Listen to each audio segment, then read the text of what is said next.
చెప్పుల stand order చేస్తే ఇలా బాక్స్లో వచ్చింది. ఇవన్నీ కూడా పార్ట్లన్నీ విడివిడిగా ఉన్నాయి. ఇవన్నీ కూడా సెట్ చేసుకుని ఫిట్ చేసుకోవాలండి. ఇవన్నీ కూడా కిందకు వచ్చినాయి, ఇంకొకటేమో డోర్కి వచ్చినాయి అండి. ఒక్కొక్కటి కూడా ఇలా అతికించుకుంటూ ఇది మొత్తం అంతా కూడా ఫిట్ చేసామండి. లుక్ అయితే చాలా బాగుంది, క్వాలిటీ కూడా చాలా బాగుందండి. చెప్పుల స్టాండ్ మీకు ప్లేస్ కొంచెమే ఉంది, తక్కువ ఉన్నది అనుకునే వాళ్ళు ఇదైతే బాగా యూజ్ అవుతుందండి. తక్కువ ప్లేస్లోనే మనకి ఎక్కువ చెప్పులు అయితే పెట్టుకోవచ్చు. నాకులాగా చిన్న చిన్న ఇళ్ళల్లో ఉండే వాళ్ళకి ఇదైతే బాగా యూజ్ అవుతుందండి.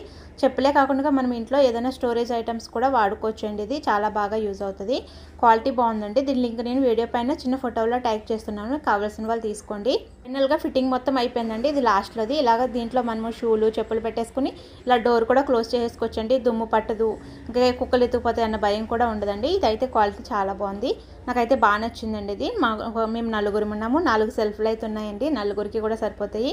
అన్నీ కూడా ఇలా ఒక్కొక్కటి పెట్టేసుకుని పైన డోర్ అయితే ఇలా క్లోజ్ చేసుకుంటే సేఫ్టీగా ఉంటాయి. నచ్చితే బుక్ చేసుకోండి.